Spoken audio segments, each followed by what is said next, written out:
grab one of the medals later in the week.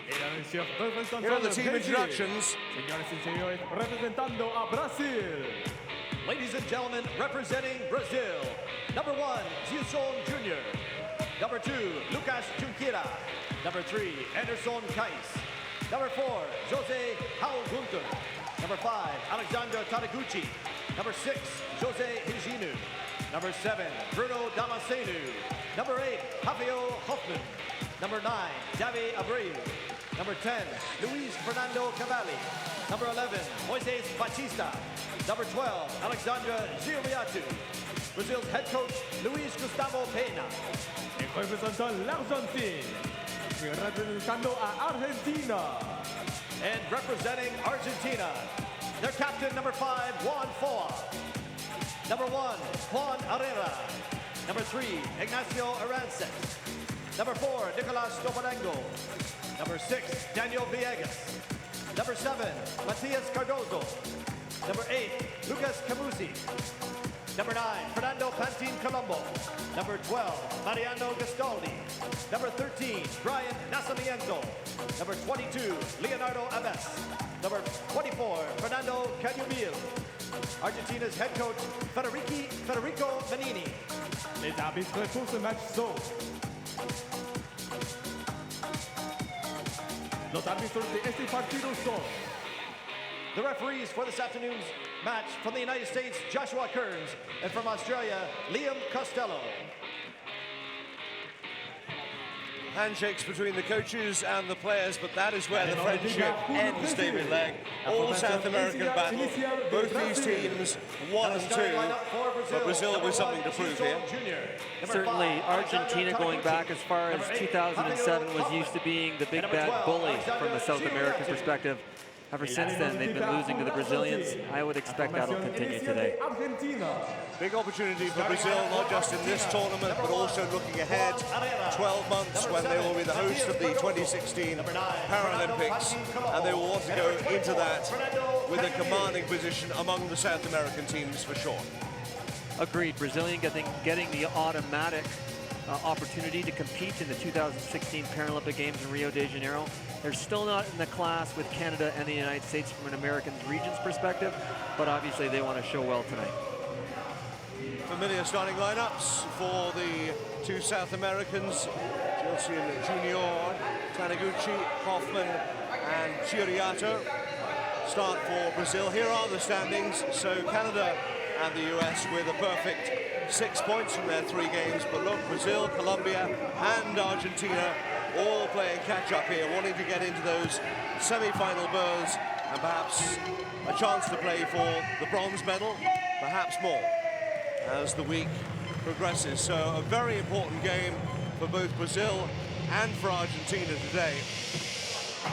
A victory for either, you think, will really give them that shot in the arm and the belief that they can leave Canada with a medal.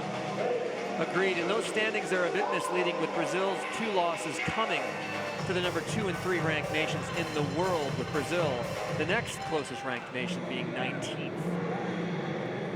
Argentina start with Juan Herrera, Matias Cardozo, the captain, Fernando Pantin Colombo, and Fernando Canyumil.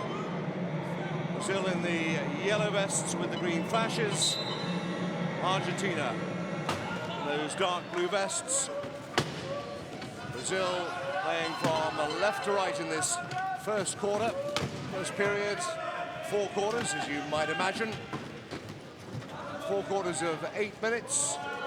And the opening goal comes very quickly for Alexandra Giuliatu.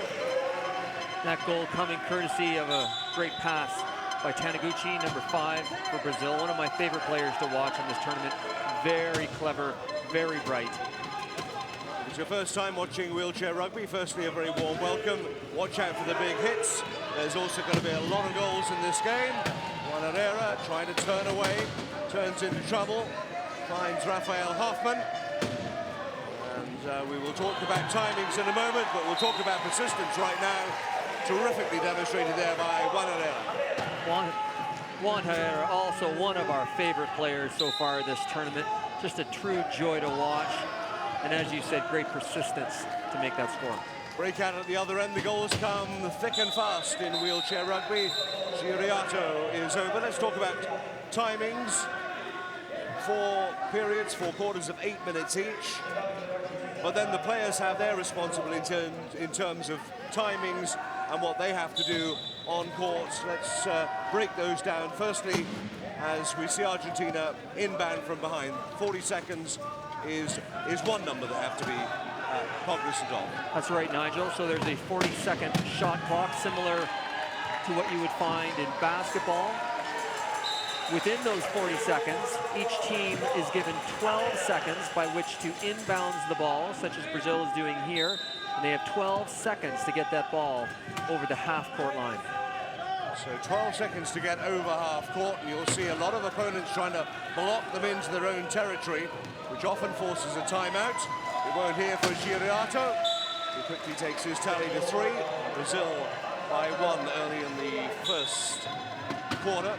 It's not uncommon, David, to see something approaching 100 goals in a single game. So the scores come very quickly, very fast. Let's talk about the hits. We saw one there involving Hoffman. What's legal and what's not legal? Well, pretty much everything's legal. The only exception being is you're not to hit a wheelchair behind the axle. And the reason for that is because what it can do is create a spinning motion, which can really capsize the player and create a dangerous situation for them. Taniguchi over halfway, and his opponent goes to ground. You can see that player there capsized simply by turning too quickly and not having slowed down from a great acceleration coming across half court. So right here you can see he's not even being blocked or hit. And so if a player comes in from behind the axle and hits another player, those spins could be quite dangerous. Fernando Pantin Colombo, and a feature you'll notice about this game is that when players are tipped over, the mats come out, they're righted pretty quickly, and I don't think once this week we've seen one player protest or complain. They're up at it, they want to get back in the game. That's something really is remarkable. You do not see wheelchair rugby players give even the slightest hint of pain. Taniguchi around the back for his first score, extending Brazil's lead to 2. Pain or concern or complaint, it really is remarkable. Oh, that's an ill-advised inbounds pass leading to a quick turnover. And in goes Hoffman at the corner. 5 to Brazil, a game that they would come in, I think, expecting to win. But, you know, it's South American rivalry, and there's passion, there's pride, and there's bragging rights, and all those sort of things on the line at the same time. Of course, and just even within this own tournament, there's the possibility that these two teams could meet for the bronze medal. I think that's a likely possibility. The only other potential competitor could be Colombia playing Brazil. But they want to set themselves up, obviously, Argentina, for a strong showing tonight so that they can send a message to Brazil for a bronze medal matchup later this week. The other thing we need to talk about, we don't want to get too much into stats, but 4 players on the court at any one time. But it's not just about putting your best 4 on necessarily, because every player has a sport classification. Right, so one of the things that distinguishes para-sport from able-bodied sport is the classification system that is used to allow people with different types of disabilities to participate and compete equally. So a classification system, so what happened there was Taniguchi was blocked out of bounds on the baseline, and now we'll serve a 1-minute penalty.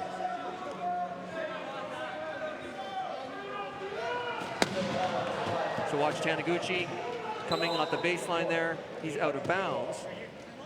There are times where the referee can choose to allow the goal.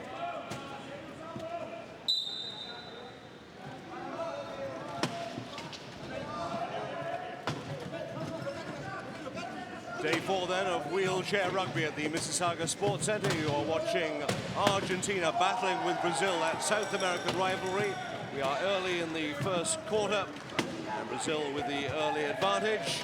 And that is Matias Cardoso, who's been one of the stronger players for Argentina, coming through to reduce the arrears to 2.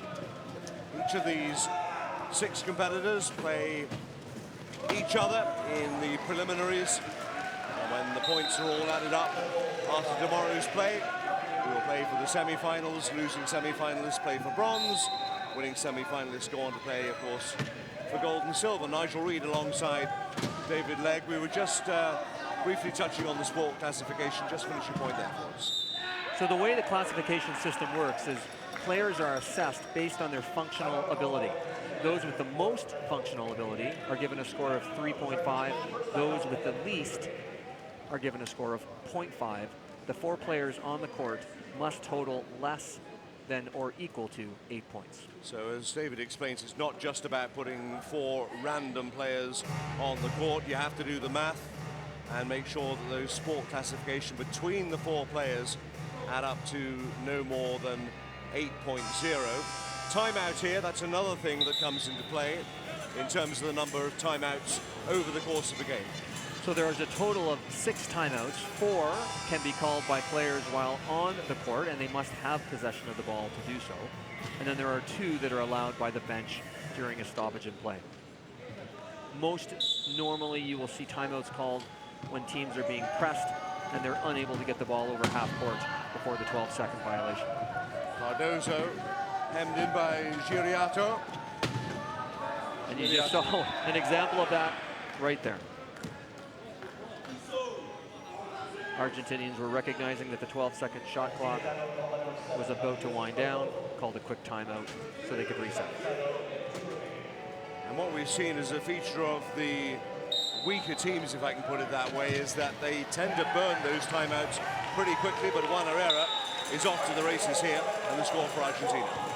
That's right, Nigel.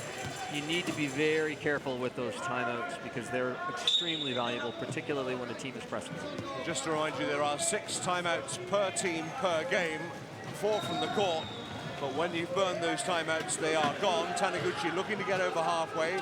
Remember, he only has those 12 seconds. He finds Hoffman. Stays inbound, back for Taniguchi. Another feature is the dribble. When you are in possession, you need to dribble once every 10 seconds or offload to an opponent, as Taniguchi does to Giriato. And Brazil up by 3. Returning to classification, Taniguchi number 5 is classified as a 2.5, but what makes him extraordinary is his ability to play perhaps above his weight, punch above his weight, so to speak, and he makes tremendous passes, is quick and agile beyond his 2.5 classification. In goes Cardozo, making those hard yards and finding the gap for Argentina. There are goals for Cardozo. He's shown very well in this tournament, particularly in the one win the Argentinians had over Chile, where he had a 16-goal game. This goal by Taniguchi was set up simply by his positioning after the last goal. So if you were to return, you would have seen him posting up his player, blocking him. As soon as the ball was inbounded, he took off like a shot, knew that the ball would be passed to him. Easy score. So watch how the players circle around. There's no contact allowed before a whistle. They're trying to get position so that they can easily convert a pass into a goal. Perfect example right there. Cardozo again, over halfway. They're trying to block him off. So in that particular instance, Taniguchi did not do an appropriate job of blocking off Cardozo as they were circling around, almost like sharks baiting their prey, and Cardozo was able to score easily. Now at the other end, the same job for the Brazilians. Giriato manages to find Hoffman on the bounce, and away goes Taniguchi. Great flowing movement from the Brazilians there. What may be interesting to watch as well is a number of these players, because of their spinal cord injuries, may not have excellent dexterity within their fingers, and so they need to catch or corral the ball using their forearms or wrists in order to catch it and then use their hands to then propel the wheelchair forward. The rectangle there in front of the goal area is known as the key area, and there are 1 or 2 specifics as far as that is concerned as well. That's right. So on defense, you're only allowed to have 3 of your players in that key area, so 1 must be up top. And on offense, You're allowed to have all 4 players go into the key area. However, none of them may be in the key area for more than 10 seconds. Much similar to a basketball violation of 3 in the key. In this case, it's 10. Substitutions being made for the Brazilians as they adjust their lineup with an advantage of 3 points. Just over midway point of this first quarter.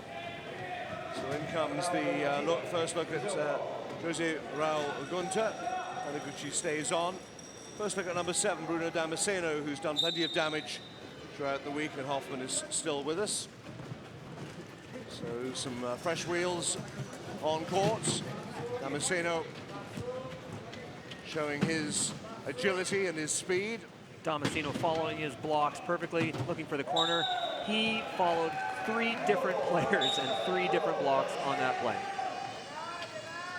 Damasceno certainly one to watch out for, had his most profitable game so far as Brazil beat Colombia. That's the second time Herrera was unable to corral in a pass and go forward. He's going to have to be better than that in order for Argentina to be competitive in this game. The referee giving a warning as far as contact prior to the whistle. Next time, it'll be considered a penalty. So inbound from Brazil. And there's right there.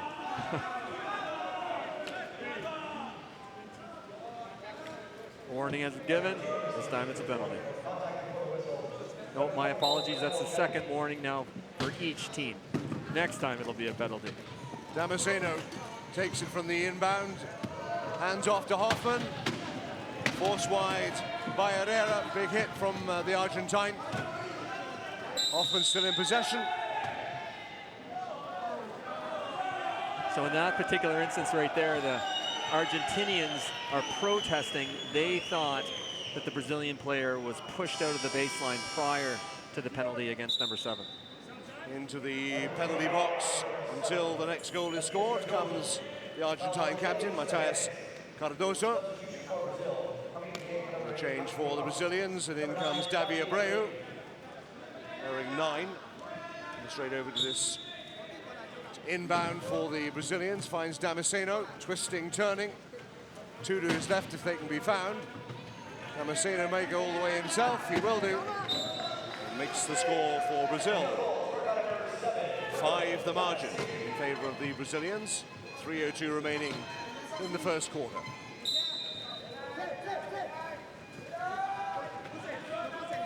Anton Colombo finds Canyamil. They get out of his own key. And a fumble. The matchup between Canyamil and Taniguchi is an interesting one. Canyamil, the stronger player. Taniguchi, the quicker player. Argentine inbound from that far side. Anton Colombo is the oldest member of the Argentine squad at 46 years of age. But they also have a 20-year-old, and that is, again, indicative of this sport, that there are players of vast age ranges. And, of course, it is a mixed-gender sport as well, although we've only got 1 female competitor in this entire competition. You'll certainly see a range of ages, although primarily they tend to be in their mid-20s. And in part, that's a result of the acquired disability. That's a very typical age in which the spinal cord injury that results in quadriplegia is sustained. After a couple of years of rehabilitation, they may be ready and able to play wheelchair rugby. Look at Juan Herrera. Look at the burst of speed that he has. We've seen this throughout this competition. The Brazilians are quickly on him, but he manages to offload to Cardoso. With a timeout called. The reason being is they again recognized that the Brazilian press was so tough that the 12-second violation was. We've seen throughout this competition that Herrera, when he gets his head of speed, he's pretty difficult to close down and prevent. But again, there's the illustration that Argentina realized they were going to run out of that 12-second block to get in over half court and into enemy territory. Herrera takes it down inside Abreu. And again, sheer persistence from Herrera. He's a terrific little competitor. We've said it more than once, but he really does catch the eye. Agreed, he really is a fun player to watch. You can see how he protects the ball there at the last second and is able to turn on a dime and get himself back into position to defend against Brazil. Abreu takes the hit from Cardoso, but it's not enough to stop the Brazilian Davi Abreu scoring. 4, 5, and 6 goals for Abreu so far. We were talking about classification earlier. Brazil employs right now a more balanced lineup, so no player over 2.5, whereas other teams will employ what's called a high-low, where you would combine a 3.5 with a 0.5 player. Reminding you that the quartet on the court at any time must not exceed that limit of 8.0 for the entire 4 players. So Brazil now inside their own territory. Again, the 12-second rule applies. It won't bother Damasceno. Offloads and Taniguchi. Johnny on the spot for the Brazilian captain. And what allows Brazil to do that is that man right there, Taniguchi, because he plays beyond his classification of 2.5. For the novice, you might guess he was a 3 or a 3.5 just based on his abilities that he's displaying on the court. Candy Mill being hemmed in, needs to get the ball away. And into the back of Cardoso, and a turnover for the Brazilians here. Damasceno waiting for the cavalry to arrive.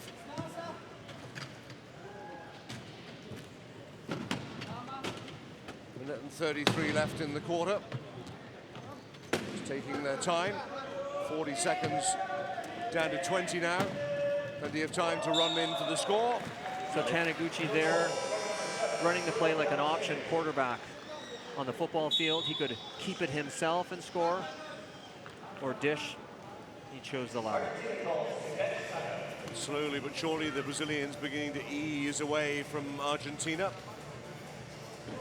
Timeout is called by Argentina. Remember, they are only allowed 6 in total in the whole game.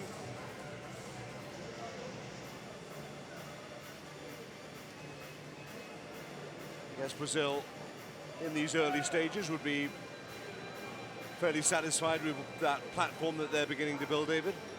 I think so. They've played their game that we've seen the last 3 nights. Nothing unusual, very businesslike.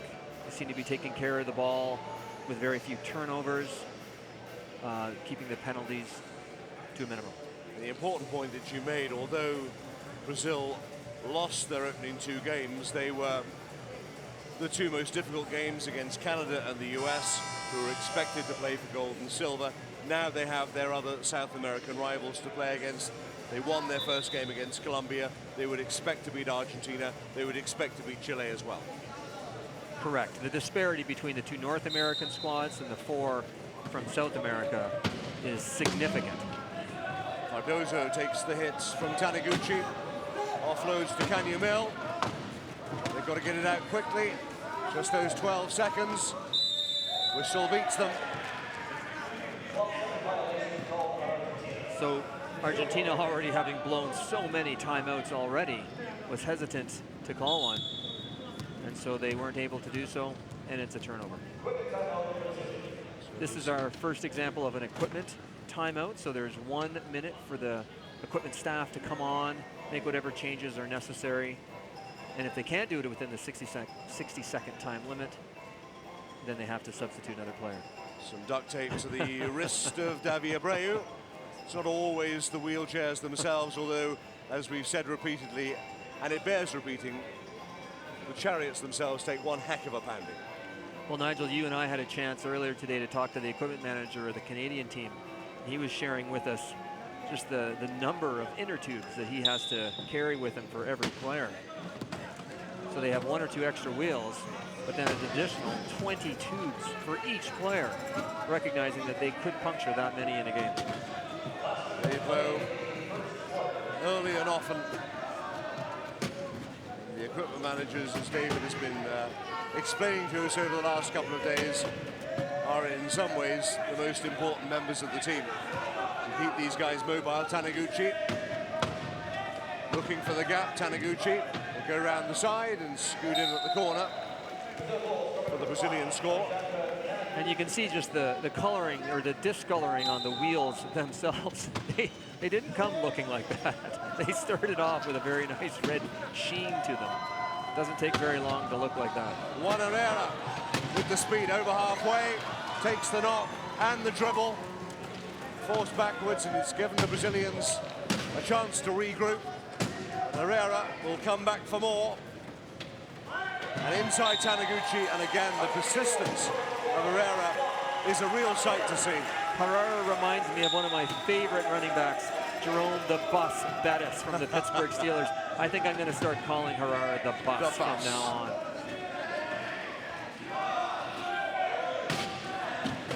Abreu offloads to Taniguchi, further wide, in goes Damasceno. That was an example there where the defensive player was out of bounds. The referee called the penalty, but then awarded the goal regardless. So the penalty didn't count. Drawing the press, and the end of the first quarter between the South American rivals Brazil and Argentina. And it has been a profitable first period for the Brazilians, outscoring Argentina 2-1 after one. Brazil 16, Argentina 8.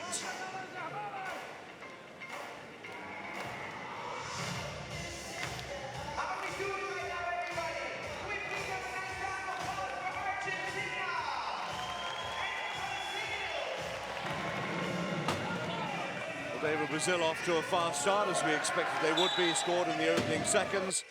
But Juan Herrera certainly kept it interesting at the other end. Herrera displaying the same sort of skills that you expect out of the great running backs. Speed, power, quickness, agility, and also willing to put a big pop into a block. Not too many equipment issues in this first quarter. So, as we expect, Cardozo catching the eye for Argentina. But it has been a display of some dominance by the Brazilians in this first quarter. And they will take a healthy lead into the second period. 16-8 Brazil.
Second quarter underway, an all South American rivalry between Brazil and Argentina. Day 4 of competition.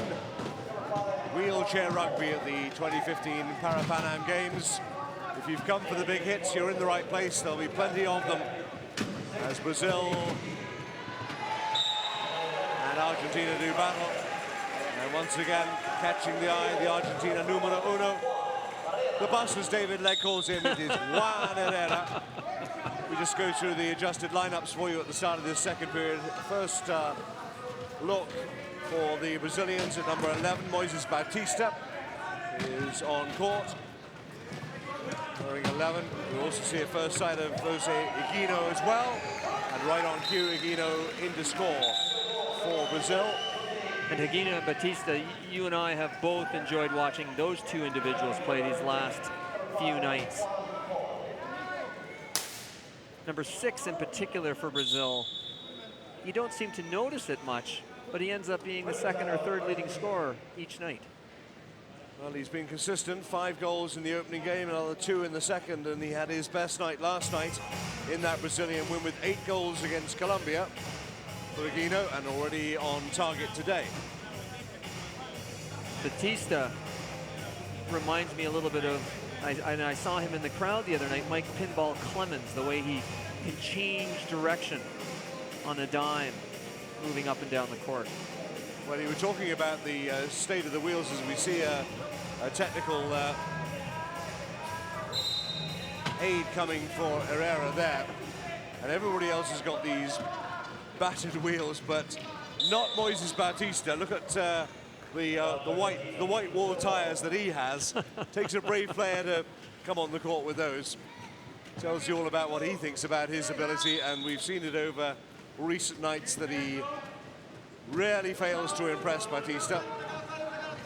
Here's number 11 with the blue headband. Batista draws it in, turns away from Cardoso. There's his Pinball Clemens move right there. The Argonauts could use a player like him. This is Batista. 4 goals in that win over Colombia. And also on the scoreboard against Argentina. Oh, inbound. Well, they almost managed to make it work. I can't believe he got in bounds in time for that. Well, Canyamil and Herrera made a bit of a mess of that.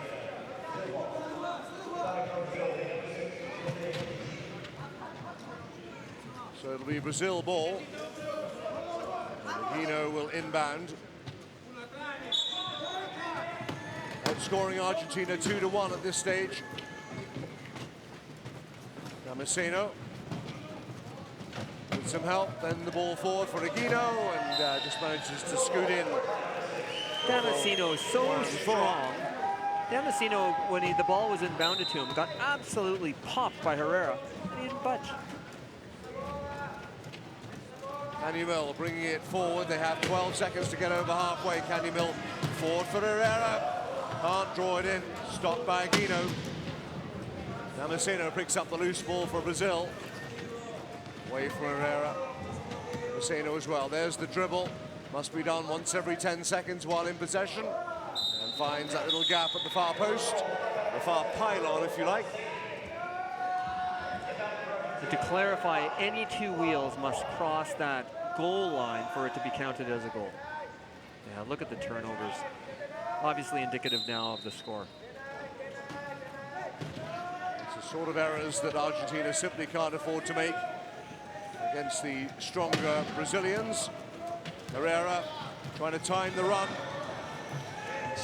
By the time the ball had come, it had just been bounced away by Damasceno. They were fortunate that that wasn't another turnover right there.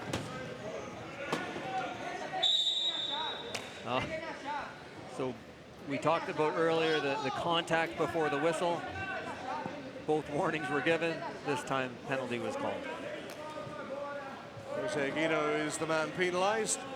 Makes his way to the penalty box. So Brazil shorthanded for the time being. Which usually gives the opponent a golden chance to score. And Argentina need all the help they can get at the moment, trailing as they do by 11. Canyamil inbound. Has 3 teammates to look for, and over the top is Herrera.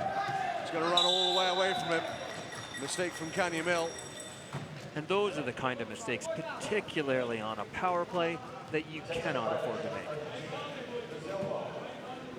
So Brazil will inbound from the same spot. So you'll notice the Brazilian players circling, and they immediately tried to position themselves to enable an easy inbounds pass. But all locked up there is Damasceno.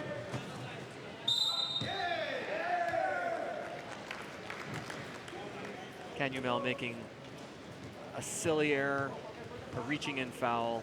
They had the advantage, and now they've lost it. When you talk about reaching in, and there are times when you can reach in and legally flick the ball away from your opponent, and times when you can't. I mean, is it referee's preference, or is there a hard and fast rule as far as that's concerned? Well, it's similar to a basketball ruling.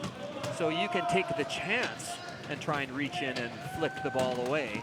However, each player is given their vertical space, and reaching into that, if you are touching the other player, that's your foul. In goes Damasceno for another goal for the Brazilians. His personal tally is now up to 5. Brazil by 12. Foa, who just inbounded the ball, is a great story. He's a tremendous leader within the movement itself and is the president of the International Wheelchair Rugby Federation. A lot more than just an administrator. Didn't get it out in time. A legitimate player on this team as well. Scored goals in the opening 2 games. Generally seen as more of a defensive player. There he is, the Argentine co-captain. And you can sometimes tell as far as what type of position they play based on their chair. So those that are longer in the front are seen as more defensive chairs. Those that are smaller and a bit more streamlined are seen as offensive chairs, allowing them to just perhaps sneak through some of those smallest of holes. Batista is an example of that, but this time manages to regain possession, does he? Ball's going to run out of bounds. It will be an Argentina inbound. So over just in front of the penalty box. Cardozo, the captain.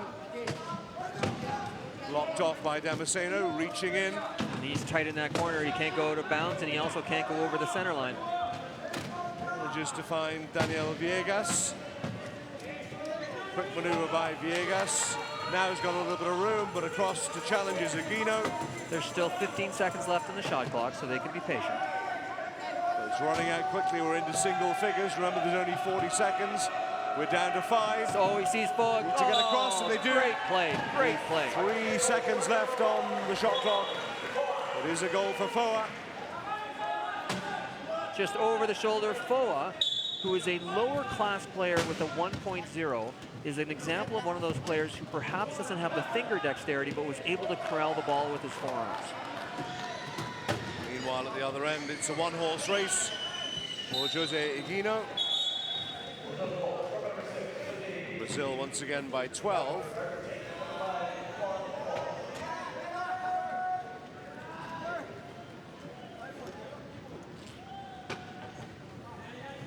So all the way back to inbound from behind his own goal line. This is the moment, remember, when the Brazilians are looking to lock the Argentinians in their own half of the field. They've got 12 seconds to get it into enemy territory. The clock continues to tick. So a reach in there by number 11 for Brazil, Batista. He impacted on the arm of the Argentinian. Something I want to spend a little bit of time talking about is the classification. A lot of people seeing the game for the first time just assume that those with the higher classes are the better players. They may look that way on the court initially, but what classification does is it makes every player important. And so sometimes the best player in your team is the one who's classified as a 1.0 and may not necessarily be the fastest or quickest player, but because of the classification is the most important. Changes at the stoppage for Brazil. Here comes Anderson Kais. Hoffman is back with us. And so there's a perfect example. Foa having a class of 1.0. Many players with that level of classification aren't able to make that type of pass. Foa is. The speed of Hoffman from virtually the entire length of the court for Rafael Hoffman to open the game. Number 8 Hoffman for Brazil, just going around players like they're not even there. We've spoken out about it before, but Hoffman again an illustration that speed, like in so many sports, is often a defining quality in players. Wheelchair rugby is no different in that respect.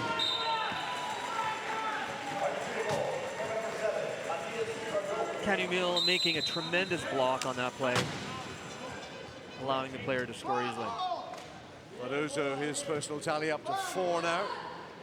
Started the game, Argentina. Hoffman being called for contact prior to the whistle. Foa nodding enthusiastically. I think Foa actually coached the referee on that one. Hoffman into the penalty box. Hoffman's still sporting those scars on his forehead from a tumble he took the other night. This is not a game for the faint of heart.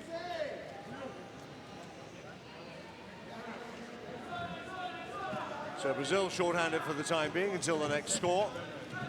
He will inbound with Anderson Kais. Foa, who is bilingual, speaks fluent English, is constantly politicking the officials, I'm noticing. Argentina, Cardozo, and the simple lob pass to Canyamil.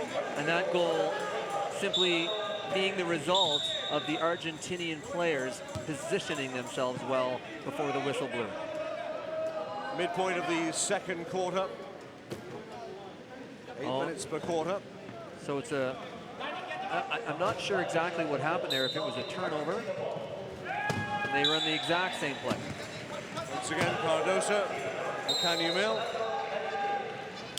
They are getting tight with their calls as far as contact before the whistle. This time, Foa, for all his politicking, had the call go against him. Well, the politics don't matter on the court. You're a player, and if you get penalized by the referee, you're off to the penalty box. So now it's Argentina shorthanded. And Chiriato with the quick pass forward. Fine Hoffman. Time to just saunter his way over the goal line. Hoffman trying to cajole one of the Argentinians to foul him prior to scoring the goal. Cardozo hemmed in deep inside his own half of the court.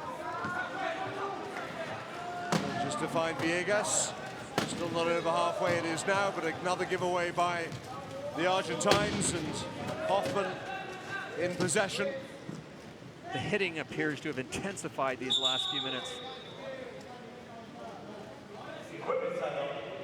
Hoffman got a problem with his left wheel. Signal to the referee, who brought everything to a halt.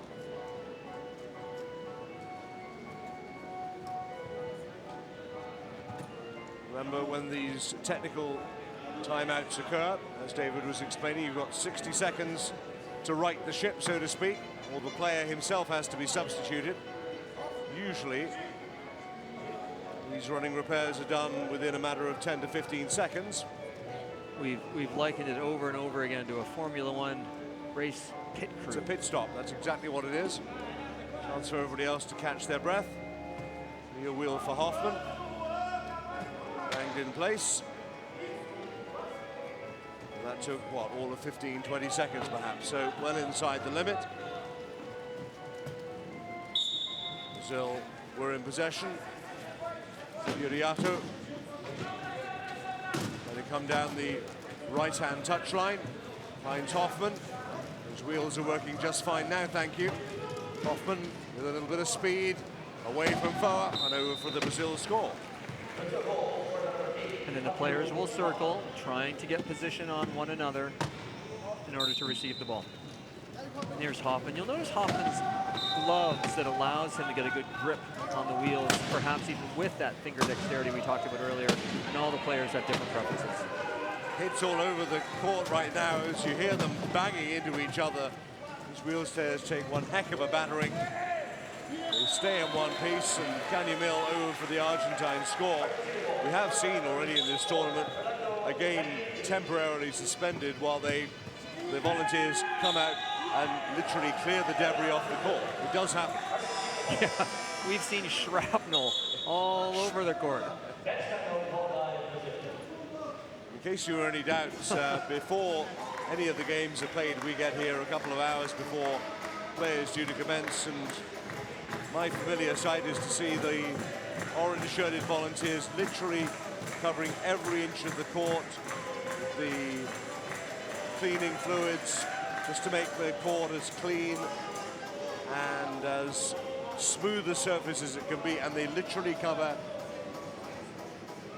Nigel, I think every piece of wood. I think you tweeted a picture before the game today of one of the volunteers cleaning the court. The court looks immaculate compared to what it did an hour ago after 3 games last night.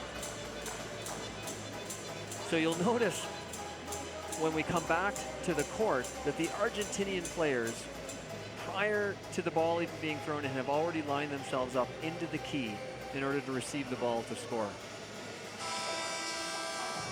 There they are. Brazilians won't have any recourse other than to stand around and watch them score easily.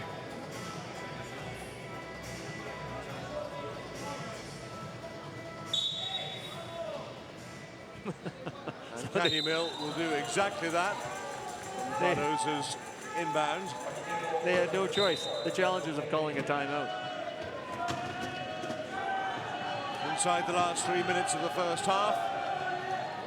Brazil by 11, soon to be 12. As number 12, Giriato, crosses for another score for the Brazilians. That last pass to Giriato, it makes it look so easy to catch a ball in stride, but it's like a quarterback hitting a wide receiver. Poa was finally given a technical foul this time for his badgering and not listening to a referee's request to stop hitting prior to the whistle. Shake of the head from Foa. But he, like everybody else, is not above the law.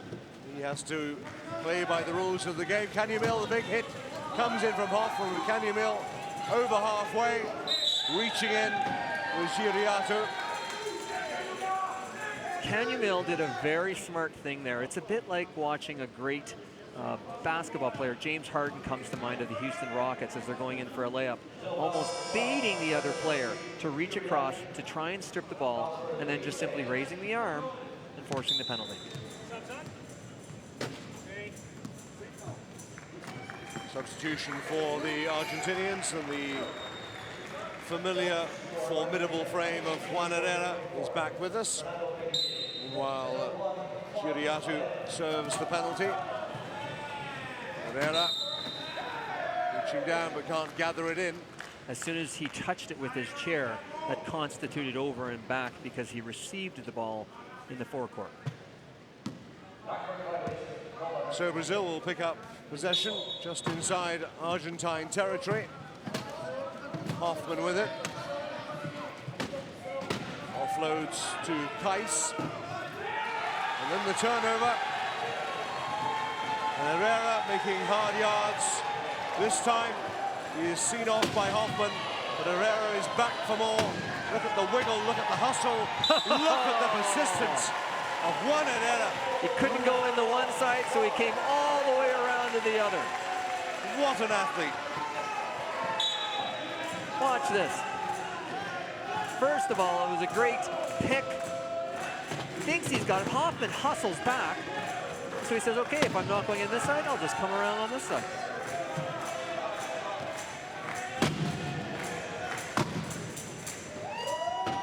Backing in will be Giriato out of the penalty box and over the goal line.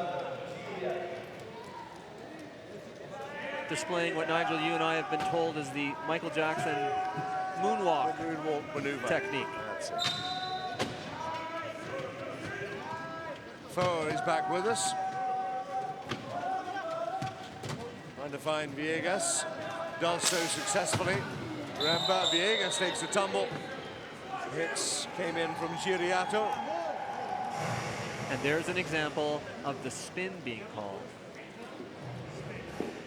So he hits him behind the axle, causes the spinning action, and the fall. So that is considered a dangerous play. Is that an automatic penalty? It is an automatic penalty. And you're right, it is a dangerous play. Vegas upright, and back into the penalty box goes Giriato. But Nigel, as you and I have noticed, Vegas takes that hit, pops right back up like nothing happened. And like nothing happened at all. Juan Herrera in for the Argentine score. Off on the way when your opponents are short-handed. And Herrera reduces the arrears to 10 as we approach half-time. Hoffman away from Viegas. Offloading, Herrera busting a gut to get there. But he can't stop Giriato from crossing the goal line. You'll notice Cavalli knew that his partner was right behind him and would be the player that the ball was intended to, so Cavalli just simply set the pick, set the block, let his partner score the easy goal.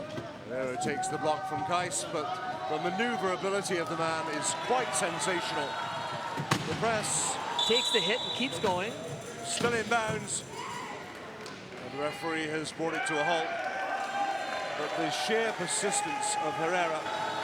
So watch this, he takes it, and then he ends up getting over top of the other player's chair. Now, the number 3 for Brazil was called for a penalty, but it was an inadvertent issue as far as getting underneath his chair. Kais in the penalty box. Brazil a man short as Foa prepares to inbound for Argentina. Quickly for Herrera. It comes in from Giuriato. But there's little you can do to stop Herrera when he's in the mood. And my goodness, he's in the mood. 10 points the deficit. And Argentina getting into single figures in the final minute of the first half. Picked up by Giuriato. Oh, perfect pass. Quick Look at that. pass away. Right on the money. Nice. Straight out of the penalty box. From half court, 2 bounces, right on his lap. That's how quickly the game can flow from one end of the court to another. As we say, it's not unusual to see a game approaching 100 points. Herrera punches for the first time. That's a maneuver we've seen before from the Argentine talisman. Nigel, you and I have chatted about it. It reminds us of an Aussie rules football player using a hand pass down in Melbourne.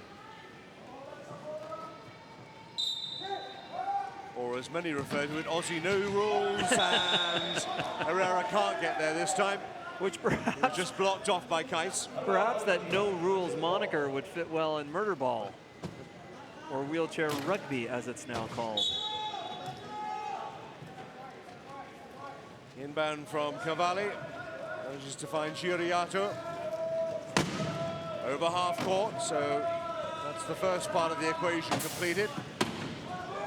You can hear those wheels just snapping up here in our booth. Timeout called to fix said wheel. Inside the last 30 seconds of the first half. That is Cardozo, who needs the attention. Quickly on the equipment manager. Just a few seconds to make those running repairs on court. Maximum of 60 seconds, but Cardozo doesn't need anything like that. So Brazil will pick up possession and inbound midway inside the Argentine half. Now, can they score a goal in these closing seconds of the second half? They will take their time if they can. Try to run the clock down as close to 0 as they can. Hoffman, Herrera all over him, and Herrera takes a tumble. So that penalty there was because Herrera was riding the back of Hoffman. Inadvertent as it was, still a penalty. Well, I suppose that's one way of stopping Juan Herrera. So you'll see here how he gets on top of Hoffman, creating an advantage. Once the balance goes, And down he goes. Herrera will take the penalty as a result, which may take us all the way to half-time. And so Brazil will try and score with 2 or 3 seconds left, which then will allow them to retain possession for the next quarter. Nice does, with just 3 seconds remaining in the period. Thinking being that Argentina will not be able to score in the remaining 3 seconds, but they will have had the last possession, which then switches for the next quarter. And there is the buzzer indeed for half-time, so the Brazilian ploy works. Argentina, no time to score. Brazil will pick up possession at the start of the second half. And at half-time, good consistency from the Brazilians. 16 points in the first period, added another 14 in the second. And at the interval, Brazil leading their South American rivals Argentina by a cushion of 12 points. It is 30-18 for Brazil.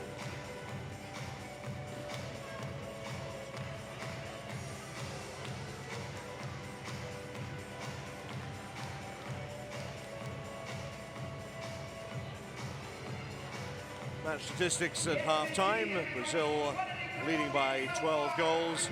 And almost always, David, we look at the number of turnovers and look at that. Argentina 14-3. Over and over and over again. If you're leading in that turnover category, and particularly as much as Argentina is, clearly you're not going to be smart. And both teams have conceded 5 penalties as well in the first half of the game.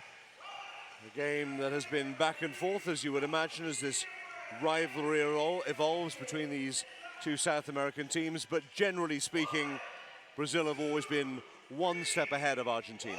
Well, certainly that has been consistent for the last number of years as well. Argentina having won the bronze in the zonal championships in 2007, and since that time, it's always been Brazil. Well, it is not beyond the bounds of possibility. It's not that the Brazilians are yet over the hills, and it's not an unassailable lead. But Argentina obviously need to cut out those turnovers to get closer in the second half. For Argentina to make any kind of run to win this game, that's exactly it, Nigel. They just have to cut down on those turnovers, and the silly turnovers in particular. And you just wish that every member of the Argentine team had the sheer persistence and desire that Juan Herrera has. He's a joy to watch. A true pleasure. He really is. If you haven't had a chance to get down here, particularly if you're in the Toronto area, you really should come out and check out a game. Third quarter on the way. It is Brazil by 12, 30-18 over Argentina.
Welcome back to the Mississauga Sports Centre, just a short drive west of Toronto. It is day 4 of competition in wheelchair rugby. Preliminaries, you are watching Brazil in those yellow vests against Argentina in the dark blue.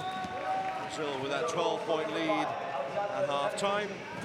Quickly it is 13 with the return to court of number 5, Alexandre Taniguchi. Brazil generally seen as the best of the South American teams. They David Legg, it's not just about this tournament, it is all a building process for Brazil ahead of the 2016 Paralympics as well. That's a real showcase for them.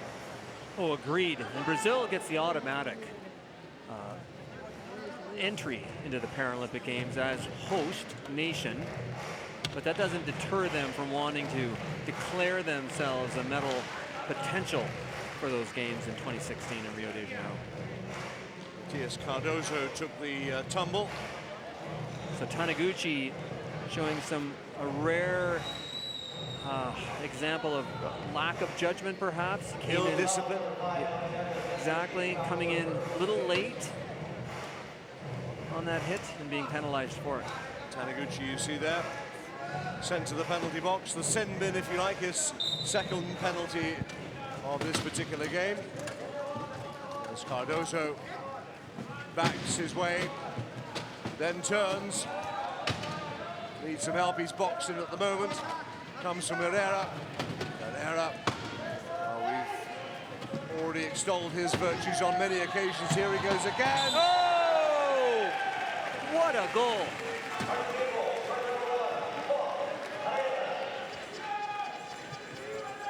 There's just no stopping him. Interesting to see here now. He almost, well, he did move the pylon as he came in for the score.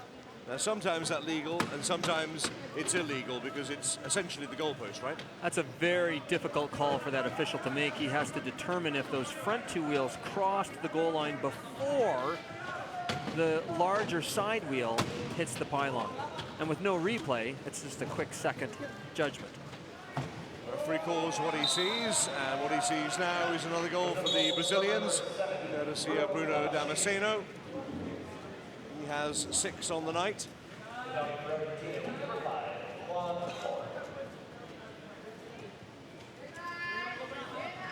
There's Juan Foa, the legendary Argentinian, on court at the start of the second half with Ferreira, we've mentioned.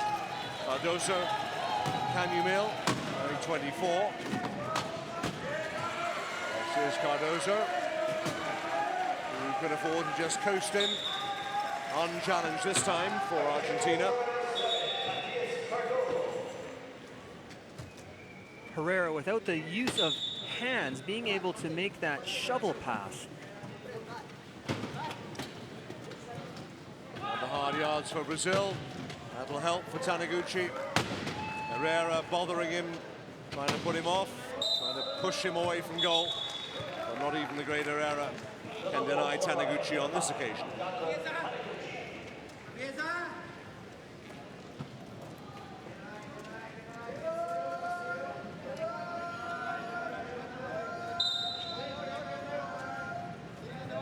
Inbound from Foe, uses the punch, but an error. Managed to find a teammate. Foe was hoping to go long on that play. Saw Herrera breaking, wasn't able to get it over top. For inbound then. For Herrera, he's boxed in.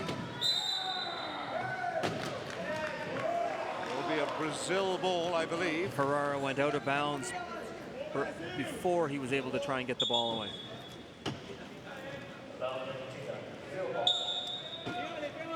Now we see Gunta inbound. Damasceno backing out of that box. Taniguchi. Still Taniguchi. Then off those very nicely, very quickly for Davi Abreu. You know, with the exception of that one penalty, Taniguchi doesn't make mistakes. Oh, here's another example of Foa using that bat pass to go long. Will he be successful this time? He is. That's what he was trying a moment ago. This time, the tactic from Foa works, connecting with Matias Cardoso. What makes that play so effective is that a bit of an analogy using football again. If you want to run the ball, you need to pass, and if you need to pass, you need to run.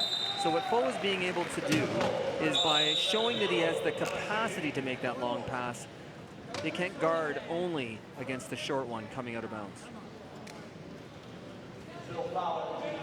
Does also, of course, take the 12-second limit out of the equation if you can punch long and find a man in transition. Not this time from Foa. Exactly. Cardozo managed to stay inbounds over halfway, took the big hit. Cardozo is upended. Hit coming in from Abreu.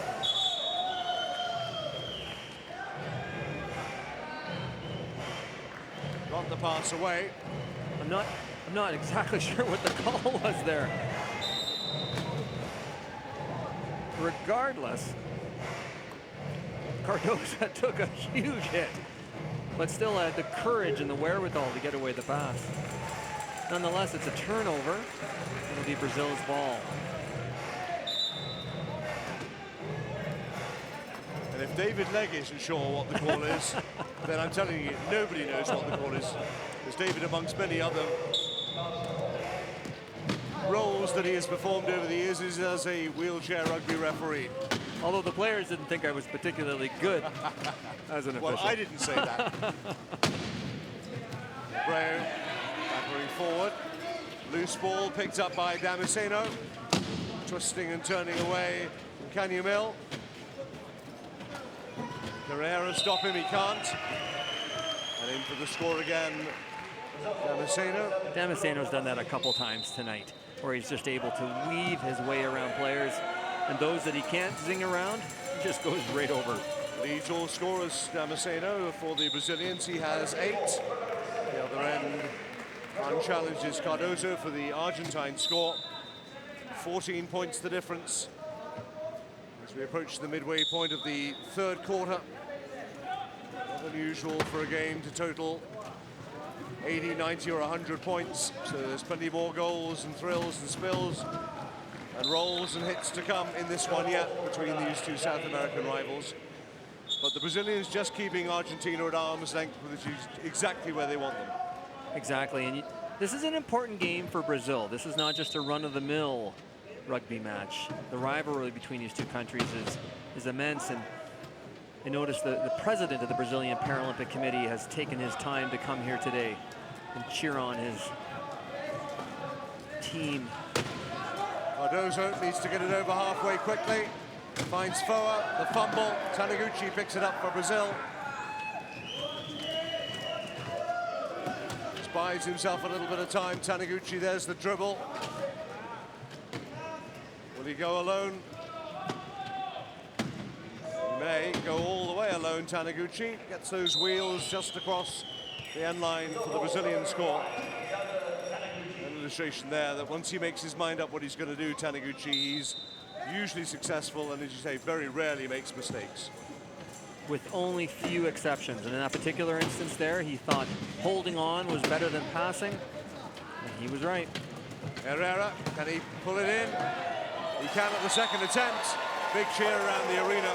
Looked like he was going to fumble it, but if you know Herrera's tenacity, there was no way he was going to let that chance go. Have another look. Watch Herrera here, being able to wheel, then pick up the ball, all in one fluid motion.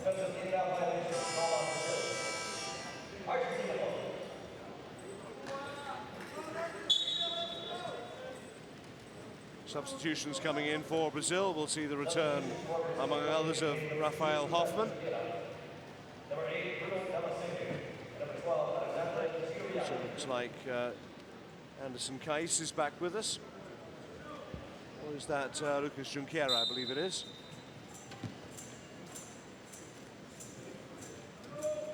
Junqueira doesn't get a lot of playing time, so perhaps Brazil is starting to go towards their full bench, get all their players some playing time.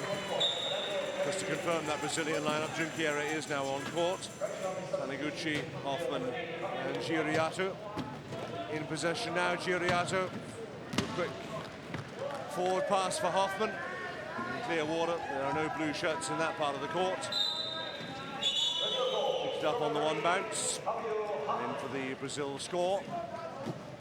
15 now the difference between Brazil and Argentina.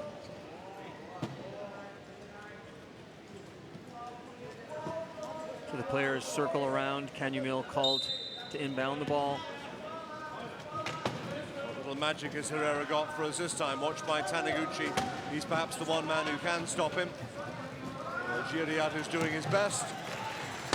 Offloads for Kanyamil, who started the play at one end and finished it at the other.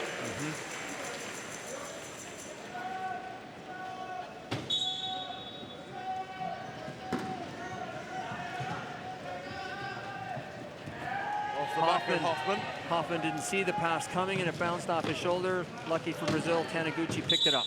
Taniguchi drops in. So because of the quick spin, Taniguchi's one wheel entered the forecourt and the rest of his chair was then coming back into the backcourt, over and back. Over and back, and that is a violation. And therefore, Argentina will pick up possession. Villegas. Hit on Kanyamil. Manages to find a little gap. And through for the score for Argentina. 7 for Kanyamil, who's quietly effective. Not the fastest, but he's often in the right place at the right time. Look at that pass by Taniguchi. Just threads the needle. Hoffman the beneficiary. The lead back to 14 for Brazil. 3:22 remaining in the third quarter.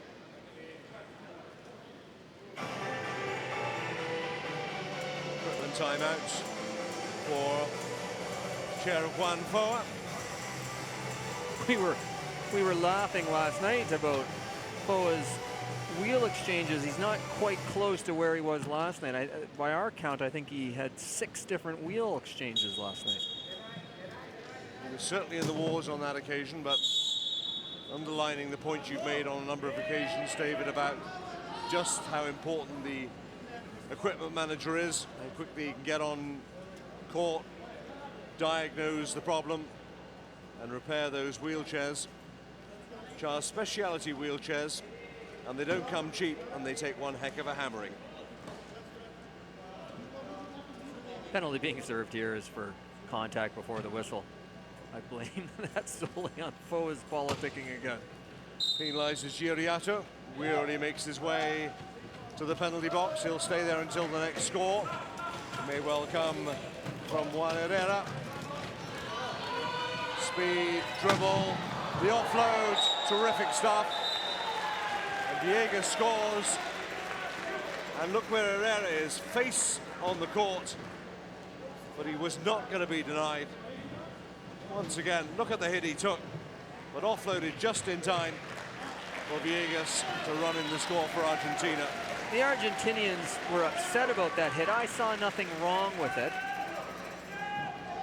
But it certainly is a good indication of the level of courage that you need to have to play this game, knowing that you're going to get just popped, but still have to make that pass. Speed from Giuriato. Nobody anywhere close to him as he crosses for another Brazilian score.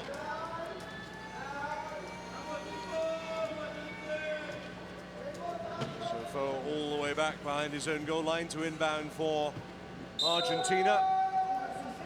Lead, it's 14 points. Kanyamil's getting boxed in. He's only got those 12 seconds to get this over half court. Juan Herrera knows it. Can he beat the clock?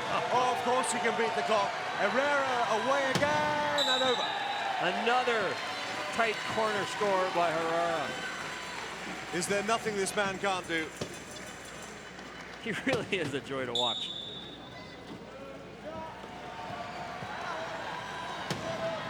Every time I see him in possession, the one word that pops into my head is inspirational. It really is. He's an outstanding athlete. He certainly has all those characteristics that any coach would look for. Aggression, tenacity, toughness. Speed and great skill as well. Great maneuverability. For a double amputee, it almost beggars belief how he manages to maneuver his machine. He certainly has adapted very well. Quite remarkable to watch. Argentina might not win a medal in this Parapan Am Games, but Juan Herrera will most certainly be a candidate for MVP. It's got to be part of the conversation. Your comment about inspiration is interesting. I think a lot of athletes would push away from wanting to be considered inspirational simply because of the disabling condition. But he's not inspirational for that. He's inspirational for being a great athlete. Absolutely. I mean, that was the point I was making. I hope I'm not making any comments that will be looked on in the wrong way. I mean, just in terms of his tenacity, his will to win, if you like. Agreed. That was the point I was trying to make. Taniguchi, another of those never say die athletes. And the forefront of most of what Brazil does right as well. So time running out here in the third. I think Brazil clearly has this game well in hand. Argentina will now want to prepare themselves for a potential bronze medal match against Brazil. Think about ways that they can improve and get better. There you go, so for the Argentine score.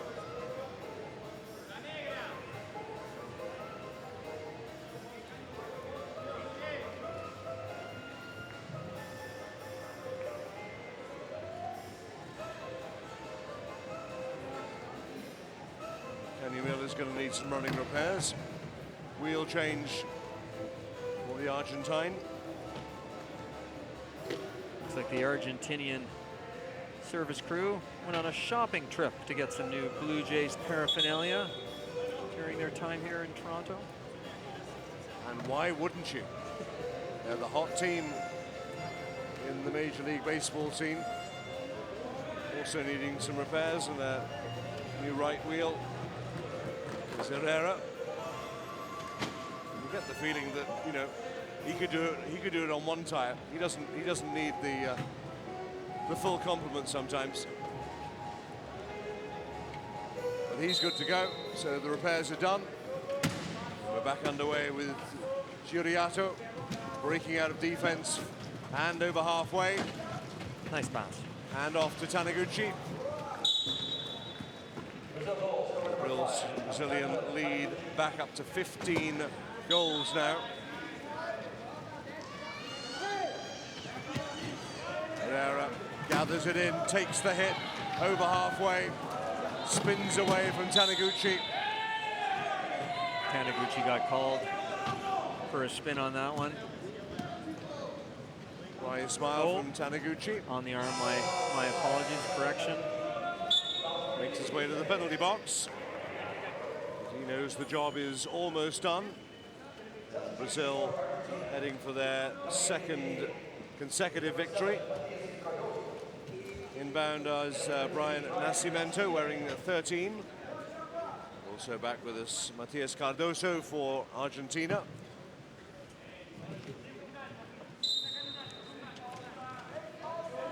Quickly into the action is Cardoso. Floating to Canyumil, looking for the give and go. Brazil's defending this rather well with only their 3 players. But in the end, the gap opens up and in scoots Canyumil for the Argentine score. Can they get closer? Can they really pressure the Brazilians? 9 goals now for Canyumil. It's very much tit for tat, and Taniguchi hands off. Easy score for Giuriato.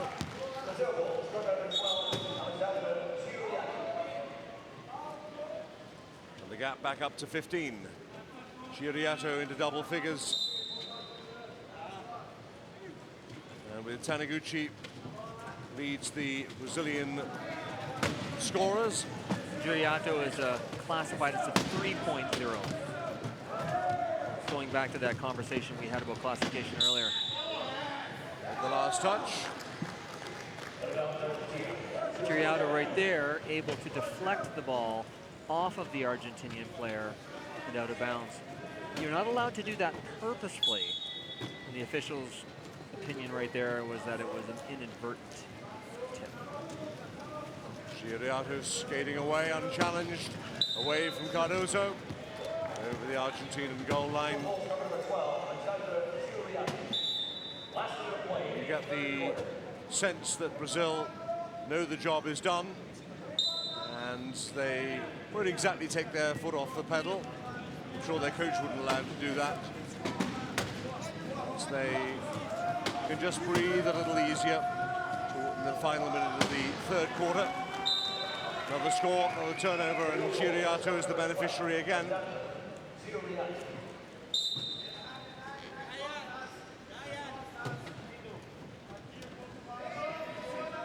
Mill inbounds, stuck inside his own key at the moment from Kaneguchi, tips it away. It will be Argentine possession.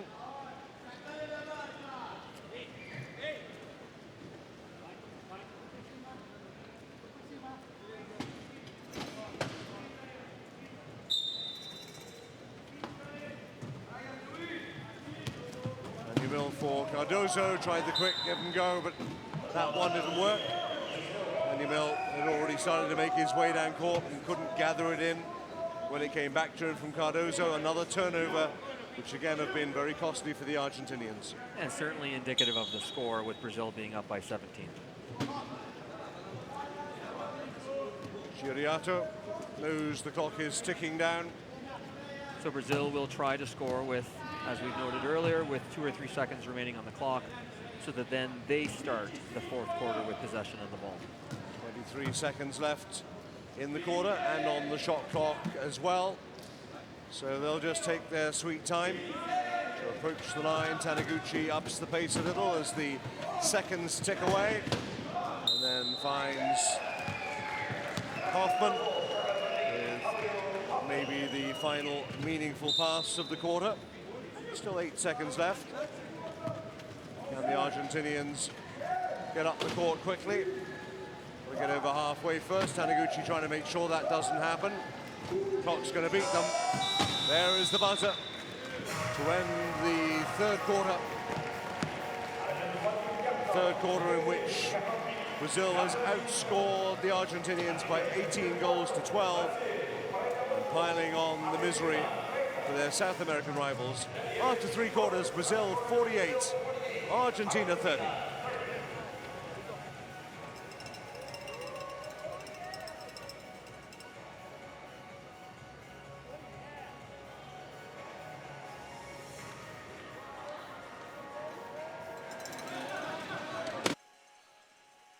Big hits, as you would expect.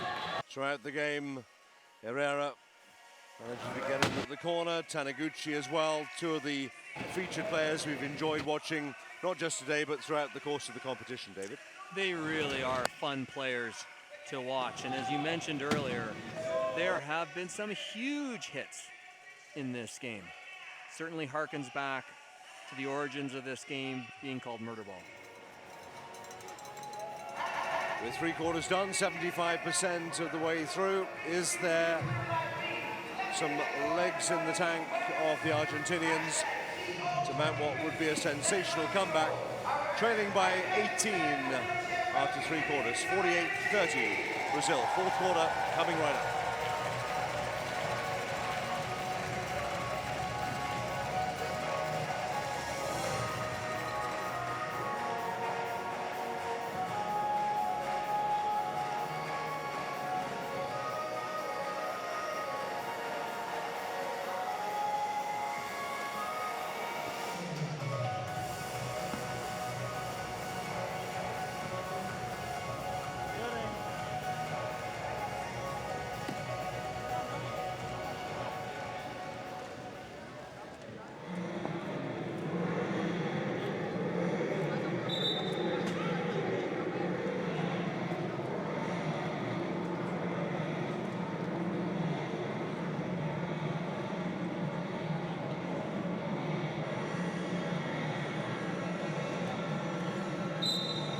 Penultimate day of the prelims at the Mississauga Sports Centre. Just about a 20-minute drive west of Toronto on a good day, if the traffic's with you, and sometimes it isn't. It's always rush hour in this city, as they say. You're watching Brazil against Argentina. battle of the South Americans. Brazil not only wanting to medal here, but to underline their strength among the rising South American teams. So they prepare to host the 2016 Paralympics in Rio de Janeiro. They're comfortably in charge of this, having dropped their opening 2 games against the big 2 in the north, Canada and the United States, then bounced back to beat Colombia for their first win. And now Brazil well set at the start of this 4th quarter. David Legg to make it 2-2. Yes, I think this is setting itself up that Brazil will win easily and certainly position themselves as the front runner for the bronze medal match. Ryan Nascimento for Argentina needs to get over halfway within 12 seconds or the clock will beat him. They're over comfortably this time. Fernanda Canyumil showing a decent turn of pace and some decent mobility. And inside and outside. Another goal for the Argentine cause. But the deficit is 18 and each quarter is only 8 minutes. It's not an impossibility, but it is a very tall order when you've got players of this quality on the court. In this case, it's Moises Batista across for the Brazilian score, a score that will take them to a half-century and into the 50s. As they managed against Colombia, 53 in that opening win last night. They should comfortably surpass that total here against Argentina in the next 7 minutes or so. Canyumil being hunted down by Batista. Can Batista get there? Can't quite. I wondered if Brazil was going to be tired having played the last game in last night's 3 games. And then the first one And then of the first today. game today, but they have not appeared that way. And as you alluded to with the driving, we're far ways from the athletes' village, so they would have gotten back probably close to 12:30, 1 o'clock in the morning after last night's game. And hopefully the traffic is a little lighter, but you never know in this city. You just never know. Any of those who live in and around the Toronto area know just how soul-destroying the traffic can be at times. Away at pace comes Moises Batista. The dribble comfortably in for the Brazilian score. But it's something as I walked out of the building last night, I just glanced at today's schedule and thought, oh, the Brazilians just played and they're first back on court in an earlier start today. So they've shown very good energy and good discipline to come out and get this far ahead, nearly up to 20 points now against the Argentinians. And what appears to be a locked-on victory now for Brazil. Higuino on halfway. One thing I've noticed in every game that you and I, Nigel, have called is regardless of the score, there is no let-up. And there's certainly no letdown by either teams in any game that I've called so far this week. Yeah, I haven't seen one team, one player mail it in, regardless of the position. And we've seen some very one-sided games as the competition goes on. Those one-sided games will disappear. And they will become truly competitive nail-biters in the last couple of days of competition. Friday, the medals will be presented. Tomorrow, the final day of round robin. Canyumil turning away from his key area, takes the big hit from Batista. Tries to go the other way. And Higuino, the hit this time, manages to offload, but the giveaway. And Damasceno, he can't control it. And Cardozo finally takes control and in for the Argentina score.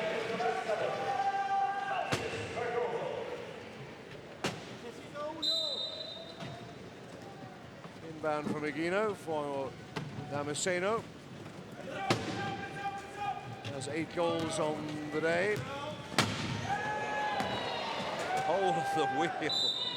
Oh, Batista comes adrift that white wall tire, just lying on the court after the hit coming in from Cardoso. As I said at the halftime, we've seen some big hits in this game. That's no exception.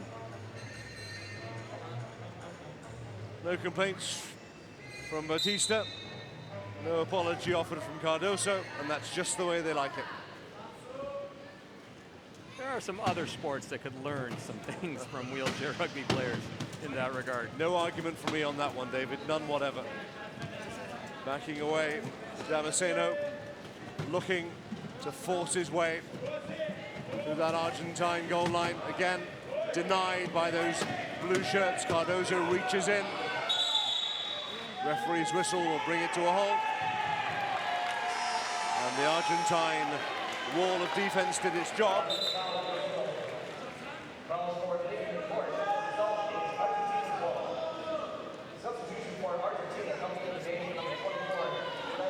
Back with us, Juan Herrera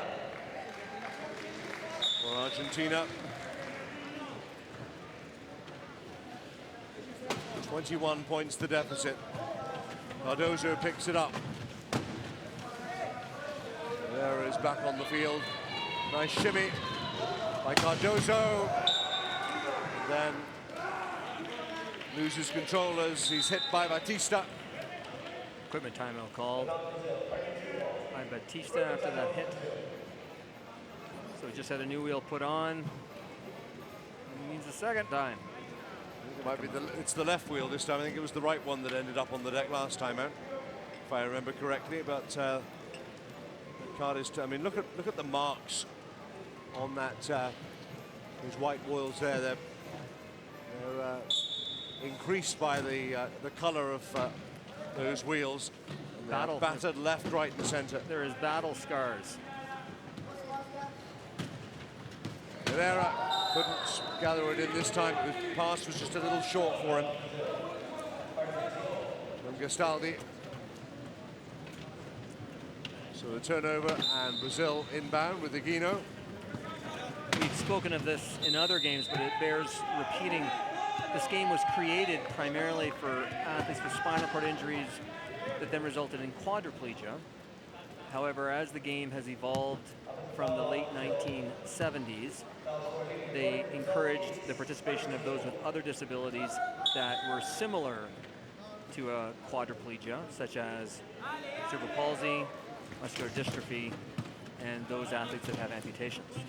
And the classification system allows all of them to compete an equal foothold on a team sport.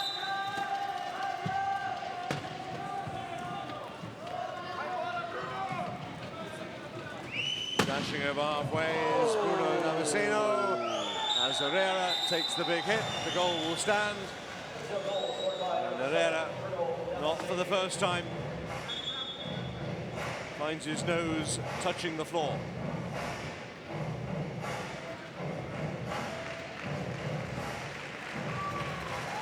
Dino with the hit. Again, a good clean contact. Just a tough hit. Herrera pops right back up. But look at the number of goals he scored at the same time. Pops straight back up as the Brazilians change 3. Only Aguino left on the court. Back with us is Cavalli. And also Kais back on court. Herrera certainly takes his licks. But as you noted, it doesn't seem to slow him down with his scoring. Takes the hit this time, Herrera. Fumbles the ball after the hit from Giuriato.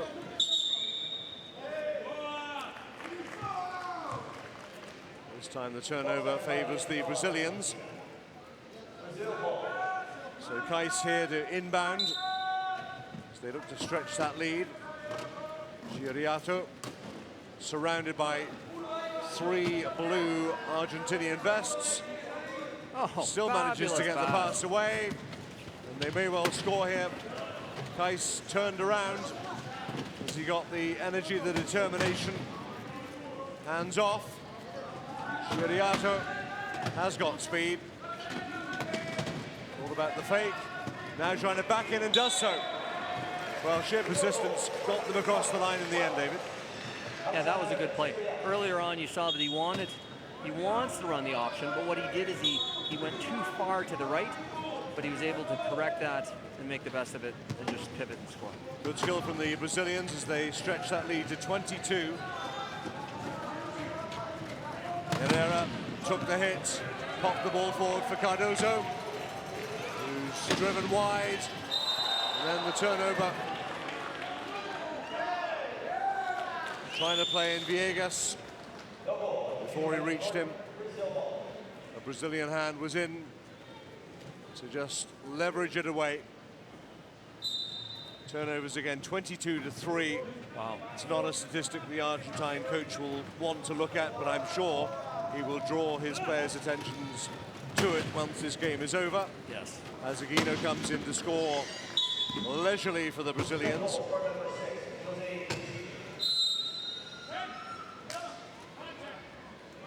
Credit also, I suppose, we talk about the downside of it, but just the 3 turnovers by Brazil is a testament to their skill and their discipline throughout the course of the game.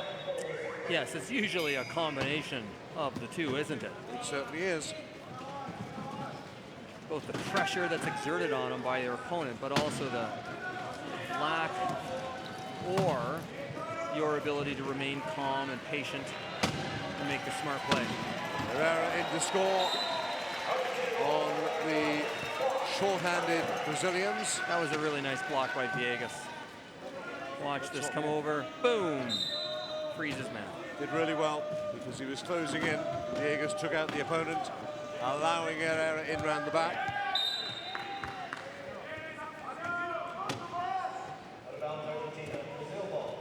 Just a shade over 3.5 minutes remaining in the 4th quarter. 22 points the margin in favor of Brazil, closing in on their 2nd consecutive victory, having beaten Colombia late last night. Nice one-handed great take in by Giriato. Blocked now by Cardozo. Leaning in is Gastaldi.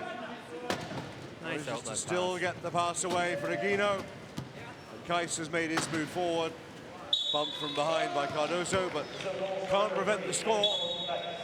This Brazilian team is the exact same team with only one exception, that which played in the last zonal championships 2 years ago. So they've been together for quite a while, and they know each other's tendencies, where they're going to be in space, and you can just see that by the way they pass and know. Another big hit from Viegas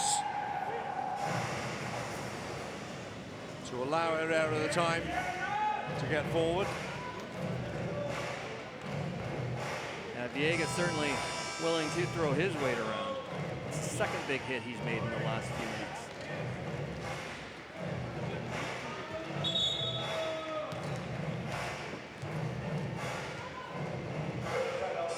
Nice though. Right way up again. Mats are withdrawn. Play will continue almost immediately.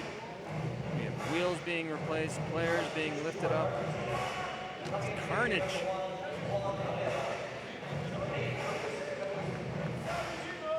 Giriato, I think, is getting his left wheel replaced there. Once again, well amongst the goals. Giriato leading the Brazilians with 13 of their 57 goals. Only outdone by 1 by the wonderful talents of Juan Herrera, who leads everyone with 14 goals. They're most likely in a losing cause for Argentina. Aguino using the speed. Big breakaway speed. No one's going to catch him. Noticeable as well the way he popped the ball in front of him with a little bit of backspin. So by the time he caught up with it, it was traveling back towards him.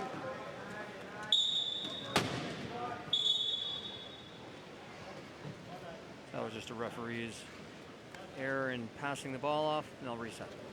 Lucas Camusi inbound for Argentina. 2 minutes and 30 seconds left on the clock. Viegas, while Cardozo, he has some speed, but not enough the way to get away from Aguino. And the turnover from Cardozo. That play right there is just indicative of the entire game and how the score reflects that. Argentina turns the ball over. Brazil quickly turns that into a goal. This time through Cavalli. Brazil approaching 60 points for the first time in this tournament. The best total before this was 53 against Colombia. So they're going to get past 60 here, and we'd expect them to do much the same, if not better, against Chile in their final game. Finally manages to gather it in. Kais making himself available on the left-hand side, but will go long for Giuliotto. Very nice pass by Higuino. You'll notice these sport chairs, the backrests are considerably lower than everyday chairs, and it allows a player like Higuino to reach back like that and make that long distance pass. So they're specifically designed with that in mind, to give the player more forward and backward mobility and flexibility. So if the pass is behind them, they can reach back, gather it in. And at the same time, then most players, you'll notice, also have significant strapping around their midline, in part because of that low backrest, and also because the spinal cord injuries that they have typically reduce their trunk musculature and therefore their ability to remain balanced. Brazil timeout. Just, some refreshment for the athletes. So we are very close to the end of this fourth period, just a minute and 42 remaining. A 25-point lead now for the Brazilians as they take the courts to complete the formalities of their second victory.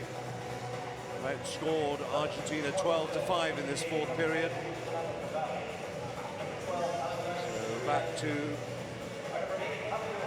that scoring superiority that the Brazilians showed at the opening quarter of this game. Inbound from Camusi. To find Cardoso on the second bounce. 12 seconds to get over halfway. Cardoso manages that. Swerve inside. That's good movement from Cardoso. Could go all the way himself here. That's a sweet move from Cardoso. No huge pace involved, but just great maneuverability of the chair, keeping control. And over for the Argentine score. Cardozo has a classification of 2.0, so within that mid-range of functional ability.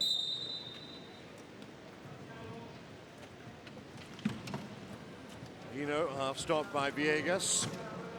Higuino has the strength to move and then find the pass for Abreu.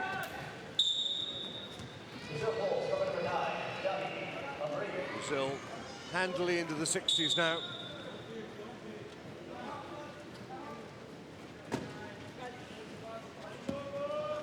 Lucy finds Villegas again. Has some room on that far side. No one will catch him. There's the dribble. Good movement from Villegas.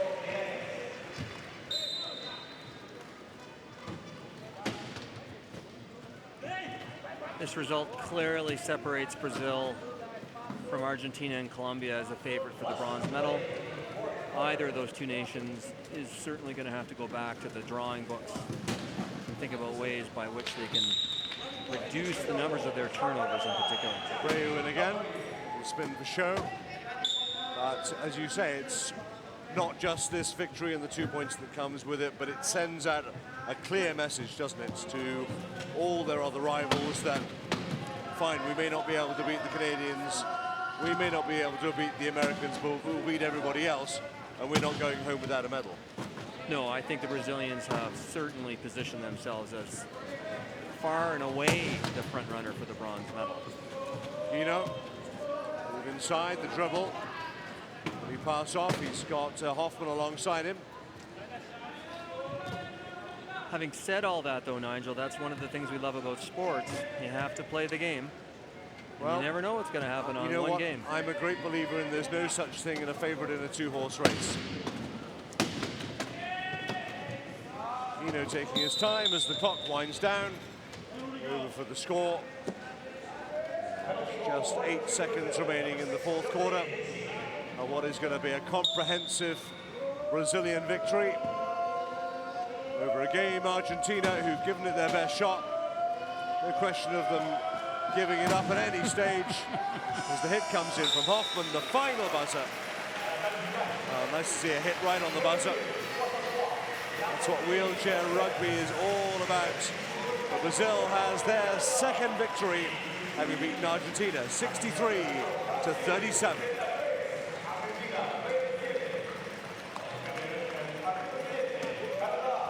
Brazil in the ascendancy throughout, particularly, David, as we'll see, you pick it apart in the first and the last quarters.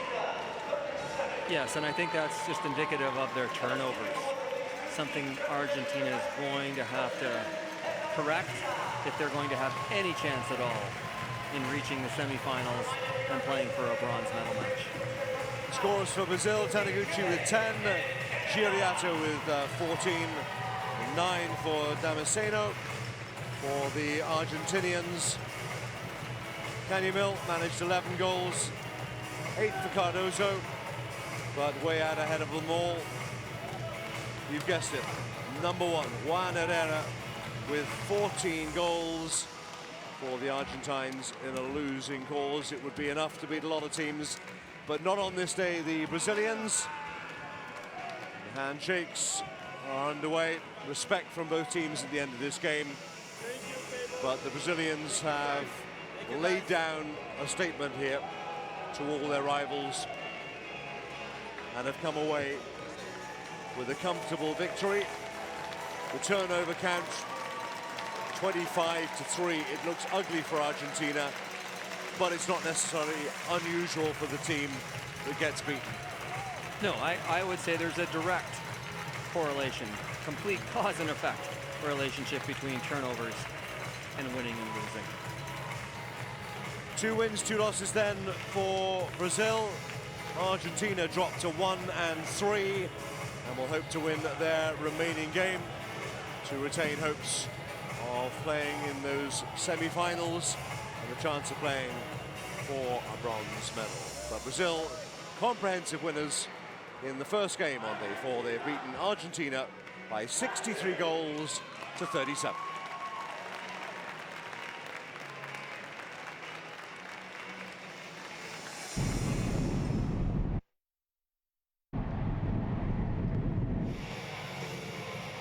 Liam Costello. Kearns. And from Australia, Liam...